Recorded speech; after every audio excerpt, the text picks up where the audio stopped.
के लिए बुलाया था ना, तो अब तुम जगह दो। तुम्हें क्या लगता है मैं तुम्हें फिर से अपने कमरे में आने दूंगी? तो और मैं कहाँ जाऊंगा, मुझे नहीं पता। अनन्या ने दरवाजा बंद किया और दूसरी तरफ से चिल्लाते हुए बोली, नौकरों की जगह मालिकों के कमरों में नहीं, घर के स्टोर रूम में होती है।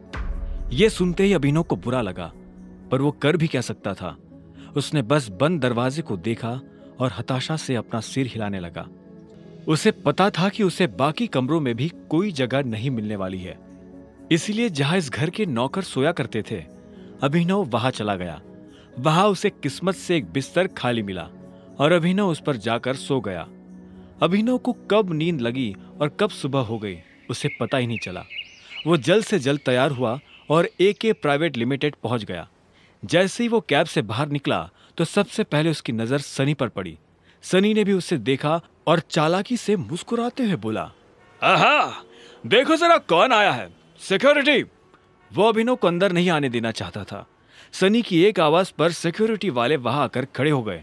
वो अकरम को फोन मिलाने वाला था, पर इससे पहले कि वो अकरम को फोन मिला पाता, इतने में एक सुंदर सी लड़की काली स्कर्ट और सफेद शर्ट में उसकी तरफ चली आ रही थी।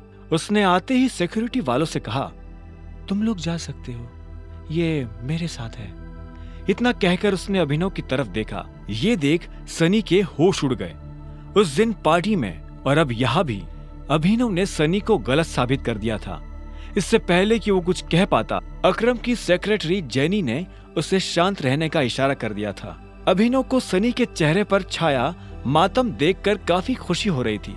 वो मुस्कुराया और जेनी के साथ निकल गया। आपको अकरम ने बताया कि मैं यहाँ क्यों आया हूँ? ये सुनते ही जेनी के कान खड़े हो गए।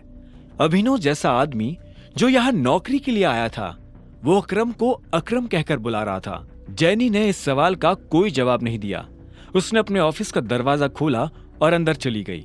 अभिनव भी उसके पीछे पीछे अंदर आया और बोला, तुमने मेरे सवाल का जवाब नहीं दिया। सॉरी, जेनी ने कहा। जेनी ने जिस तरह से सॉरी कहा, अभिनव को समझ आ गया था कि वो उसे पसंद नहीं करती थी। जेनी ने इतने में अपनी टेबल पर रखा एक पेपर उठाया और अभिनव की तरफ बढ़ा दिया। अभिनव ने पेपर लिया और उसे पढ़ने लगा। उस पेपर पर उन नौकरियों के नाम लिखे थे जो अभिनव कर सकता था। उसने लिस्ट पर अपना ध्यान लगाया और देखा कि उसमें कुछ नौकरियों के ऊपर स्टार बना हुआ था। उसने जेनी को देखा और बोला, ये यहाँ स्टार क्यों बना? ये स्टार इसलिए बना है क्योंकि इन पोजीशंस पर हमारे पास ऑलरेडी कोई ना कोई काम कर रहा है और हम इन पर नई भर्ती नहीं ले रहे हैं। तुम चाय लेना पसंद करोगे या कॉफी? मैं मैनेजर बनना पसंद करूंगा। अभिनव ने भी उसके सवाल का जवाब ना देते हुए कहा। ऐसे में जेनी बोली, लेकिन मैनेजर की पोजीशन पर पहले से स्टार बना हुआ है। आप पता है मुझे। तो जिस पोजीशन पर पहले से कोई बैठा हुआ है उस पर तुम कैसे बैठ सकते हो? तुम क्या उस एम्प्लॉय को कंपनी से बाहर करवाना चाहते हो? मैंने तो ऐसा नहीं कहा। मैं बस इतना जानता हूं कि लिस्ट मुझे तुम्हें नहीं दी थी। हाँ, लेकिन तुम्हारा नाम? जेनी। जेनी ने गुस्से में कहा। अभिनव के सवालों से उसे चिढ़ हो रही थी। अभिनव को उसके नाम से कोई मतलब नहीं था।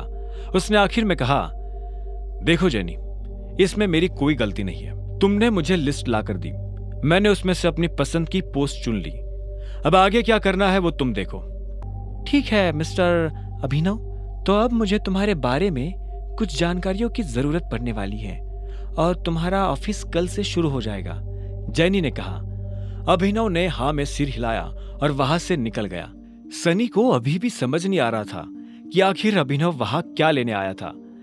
उधर अभिनव को लगा कि अब कल से नौकरी पर जाने के लिए उसे नए कपड़ों की जरूरत पड़ने वाली है। कपड़ों के साथ साथ उसे अपना फोन भी बदलने की जरूरत थी। अकरम का दिया हुआ चेक उसकी जेब में ही रखा हुआ था। अभिनव अपने चेक से पैसे निकालने के लिए बैंक चला आया। तभी उसकी नजर प्रणव से मिली। प्रणव उन लोगों में से था जो अभिनव की गरीबी का मजाक उड़ाया करता था। जैसे उसने अभिनव को बैंक के अंदर आते हुए देखा तो बोला, अरे वाह, देखो तो कौन आया है। प्रणव खुद एक बैंकर था। वो अरबपति तो नहीं था, लेकिन उसके पास अच्छी खासी दौलत थी। वो दिखने में भी स्मार्ट था। वो अभिनव को इसलिए जानता था क्योंकि अभिनव अक्सर इस बैंक में डिलीवरी के काम से आया करता था। हालांकि वो दिखने में अभिनव के आगे कुछ नहीं लगता था, लेकिन उसमें और अभिनव में एक ही फर्क था, गरीबी का।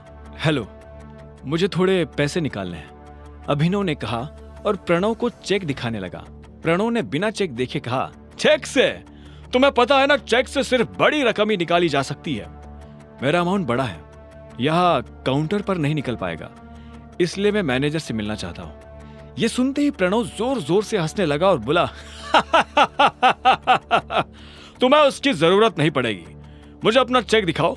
अभिनव ने गुस्से में प्रणव को अपना चेक दिखा दिया। प्रणव ने बिना देखे अभिनव और बाकी लोगों की आंखों के सामने चेक फाड़ दिया। अभिनव प्रणव पर चिल्ला उठा, तुम्हारा दिमाग खराब है क्या? सिक्योरिटी को बुलाओ और इस आदमी को अभी के अभी बाहर निकलवाओ यहाँ से। फर्जी चेक लाकर बैंक वालों को बेवकूफ बनाता है। अभी पुलिस बुलाकर तुझे अंदर करवाता हूँ। आगे की कहानी जानने के लिए देखें अगला एपिसोड सिर्फ पॉकेट FM के YouTube चैनल पर, और द रिटर्न ऑफ टाइगर के सारे एपिसोड्स को सुनने के लिए डिस्क्रिप्शन में दी लिंक से डाउनलोड करें पॉकेट FM ऐप।